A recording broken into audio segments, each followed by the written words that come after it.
Sierra de Historias, con Alberto Garín.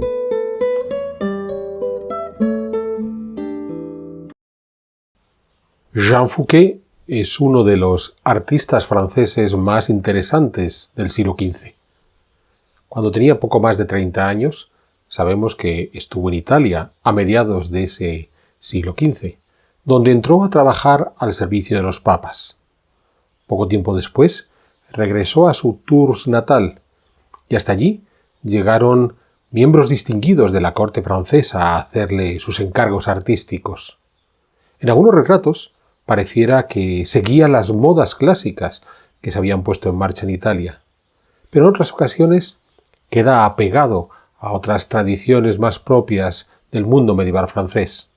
Esto ha hecho que los historiadores del arte debatan sobre el punto en el que se encontraba Fouquet, si era un hombre del primer renacimiento francés o si sencillamente estaba en los últimos estertores del gótico medieval.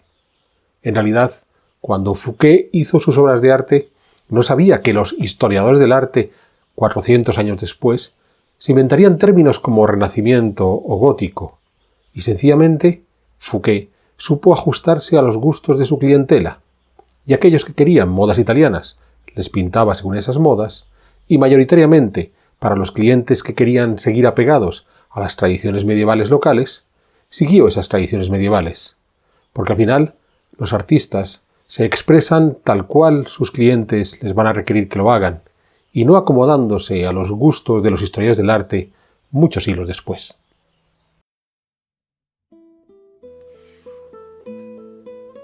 En 1416, debido a una oleada de peste, murieron Juan de Berry y sus distinguidos artistas, los hermanos Limbourg, quienes llevaban trabajando para el duque desde hacía más de una década. La corte francesa perdió así a sus mejores iluminadores. Pero la casualidad hizo que al año siguiente, muy probablemente en Tours, naciese Jean Fouquet, quien con el tiempo había de convertirse él mismo en un sobresaliente iluminador que superó en calidad a los mismos Limbourg. No sabemos mucho de los primeros años de Fouquet y de dónde se pudo formar. Es cierto que en la década de los 1440, en Angers, no lejos de Tours, estaba el taller del maestro de Jouvenel, con quien pudo aprender Fouquet, o al menos colaborar. No podemos dejar de señalar que tanto Tours como Angers se encuentran en el Valle del Loira. Recordemos que para esos 1440 la Guerra de los 100 años continuaba, y aunque el rey Carlos VII de Francia había recuperado París, prefería mantener su corte en ese Valle del Loira, como ya tuvimos ocasión de ver en una sierra de historias previa. Hacia 1443, Fouquet viajó a Italia. Llegó allí con la fama de ser un buen dibujante, además de llevar la técnica del óleo. Fue por entonces cuando pudo pintar el retrato del bufón Gonella, precisamente al óleo, y donde Fouquet mostró su buena mano para los detalles naturalistas. Estas dos virtudes, el detallismo y el uso del óleo, ha llevado a pensar a los estudiosos que Fouquet pudo haber estado en Flandes antes de ir a Italia. Pues, como bien sabemos, los artistas flamencos habían puesto en marcha esa técnica del óleo que permitía tan ricos detalles. No habría sido necesario. Flandes pertenecía al Ducado de Borgoña, y el trasiego de artistas y obras de arte entre la corte borgoñona y la francesa era constante durante todo el siglo XV. Lo que sí es cierto es que si miramos con detenimiento el retrato de Gonella, podemos observar cómo Fouquet aún no dominaba las proporciones y la capacidad para generar volúmenes con perspectiva, algo que salta a la vista al mirar los brazos del bufón. Eso sí que pudo aprenderlo en Italia. Fouquet debió visitar Ferrara, en cuya corte ejercía el bufón Gonella, y quizás Florencia antes de arribar a Roma, donde llegó a pintar un retrato del Papa Eugenio IV, del que solo se conservan algunas copias. Esa inmersión en el mundo italiano es lo que ha llevado a los estudiosos a considerar que Fouquet quedó impregnado por las modas renacentistas. Mas hemos de ser cuidadosos.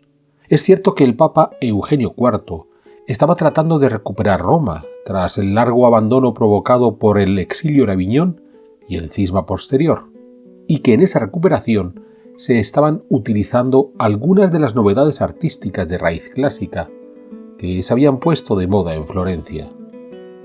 Pero en esos años 1440, Eugenio IV y tras él su sucesor Nicolás V estaban tratando de resolver el problema del conciliarismo, esa creencia de algunos obispos de que el concilio estaba por encima del Papa, además de enfrentarse con Alfonso V de Aragón, que se había convertido en rey de Nápoles, recordemos, reino feudatario de los papas.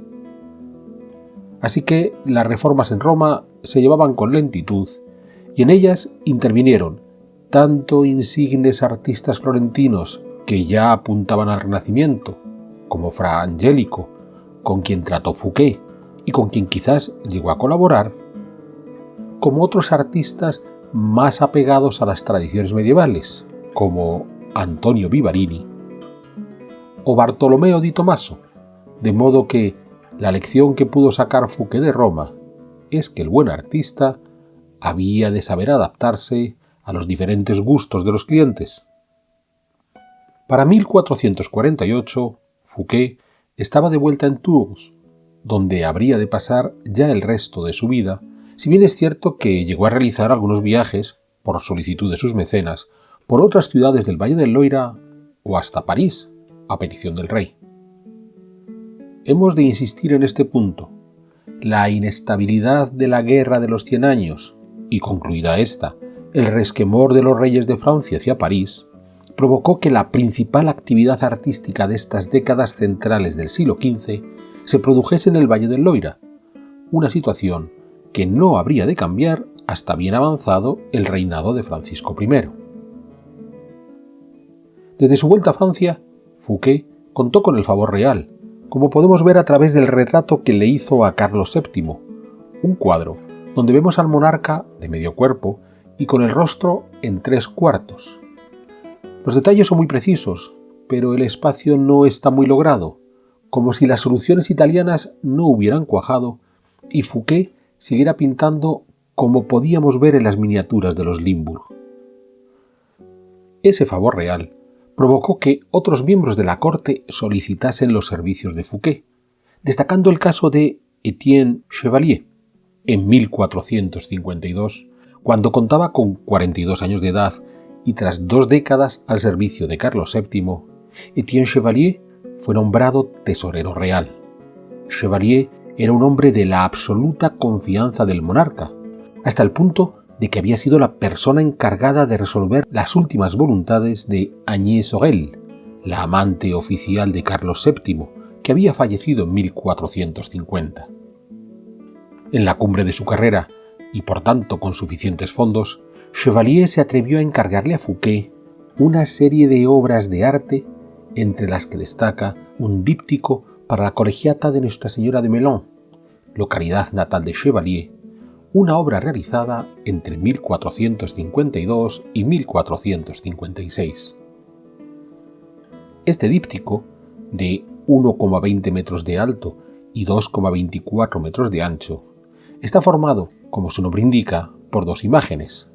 A un lado, el donante con San Esteban, y al otro, una Virgen de la Leche. El díptico fue dividido y vendido por los canónigos de Melun poco antes de la Revolución Francesa. Hoy, el cuadro del donante está en un museo de Berlín y el de la Virgen en Anvers, Bélgica. En el cuadro del donante, como acabamos de señalar, aparece de rodillas el propio Étienne Chevalier, acompañado de su santo patrón, San Esteban, mirando los dos hacia la derecha y que están dentro de una sala que aparece dibujada siguiendo las formas de la perspectiva renacentista. Ese empeño por demostrar el control de la perspectiva también lo mostró Fouquet en el libro que lleva el santo, sobre el que se encuentra la reliquia de la piedra, que evoca una de las piedras bajo las que murió Esteban martirizado. Pero sin duda, el cuadro más llamativo es el de la Virgen.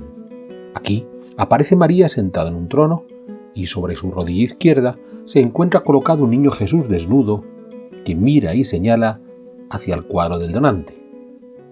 María muestra uno de sus pechos en una iconografía que recuerda la advocación de la Virgen de la Leche. El trono de la Virgen es soportado por un grupo de 9 ángeles, 6 serafines pintados totalmente de rojo y 3 querubines completamente azules. Hay un doble contraste entre los ángeles y la Virgen con el niño. Además del choque entre los colores, el intenso blanco de la Virgen frente a los rojos y azules más opacos de los ángeles, tenemos la propia composición de las figuras.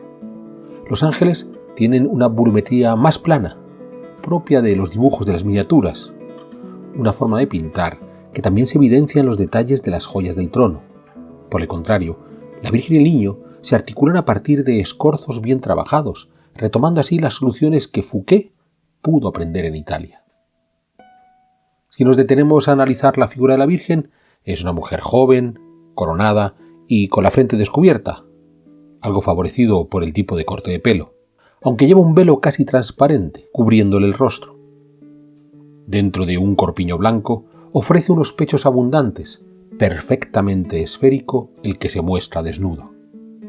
María lleva un vestido azul que enmarca una cintura muy estrecha y se cubre con un manto de armiño.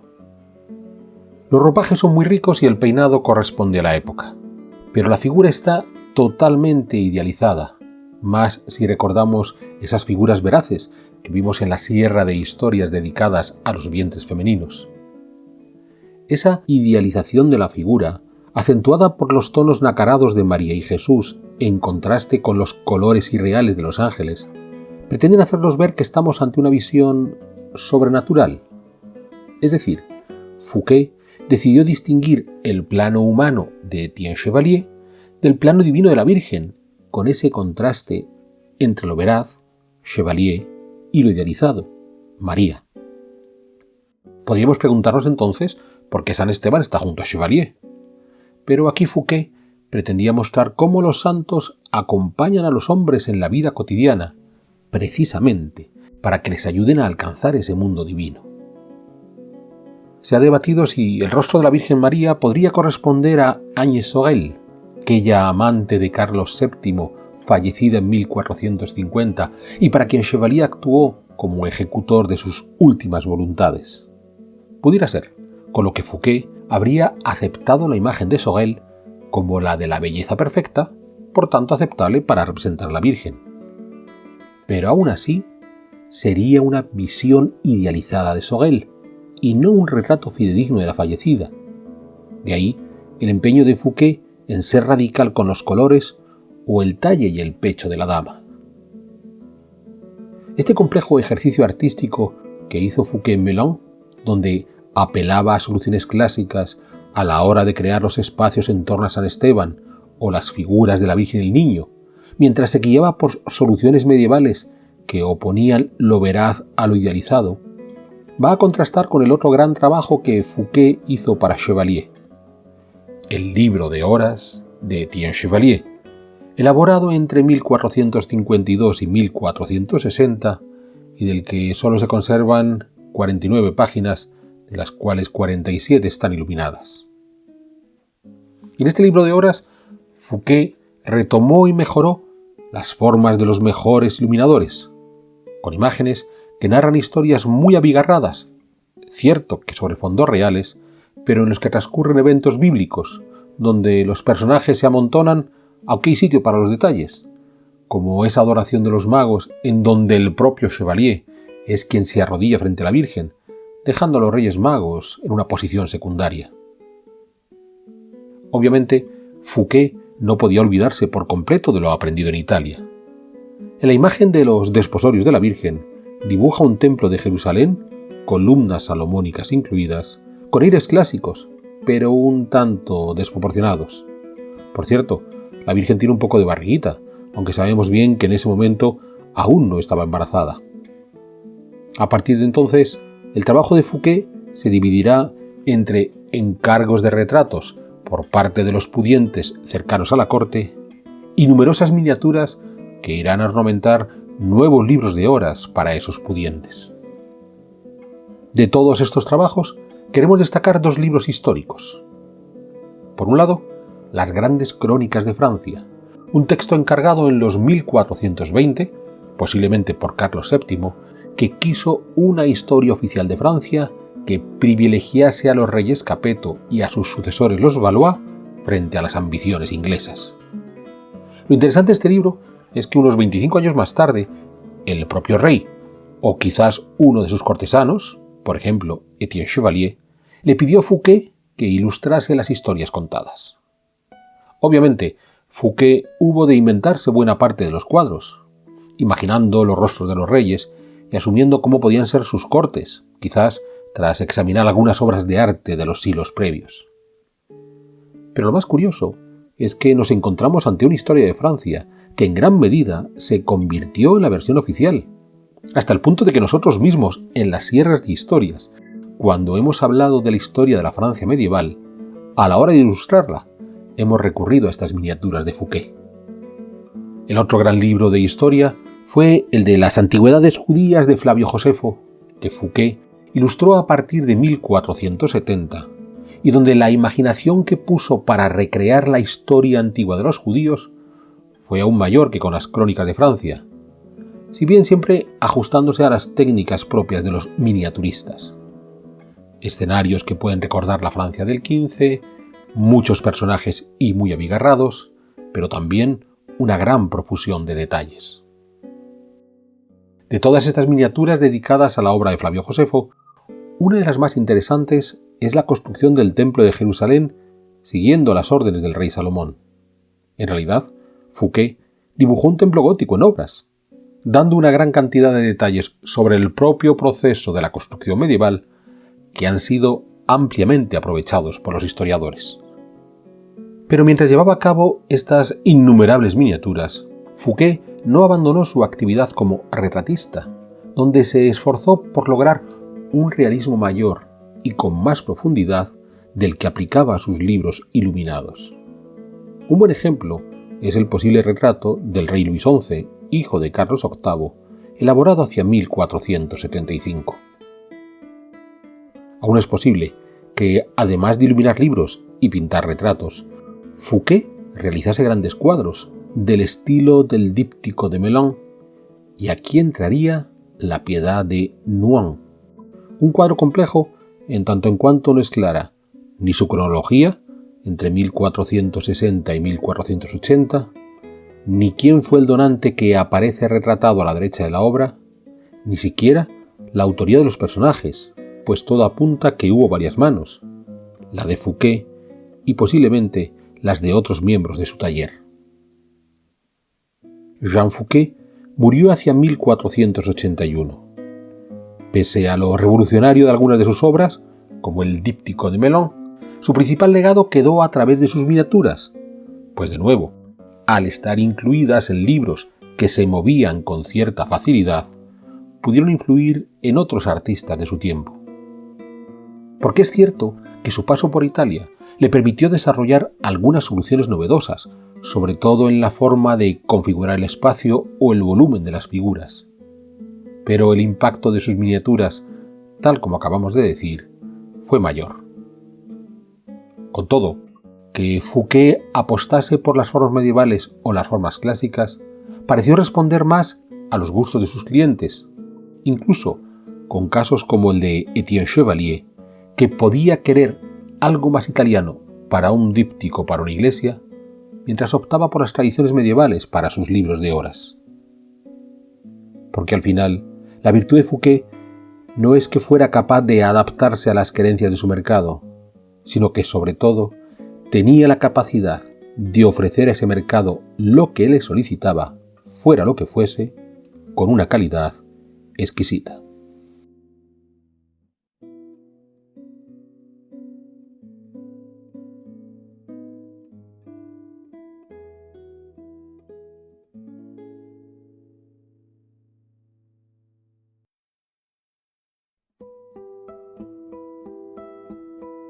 ¿Quieres incorporarte a la comunidad de Sierra de Historias?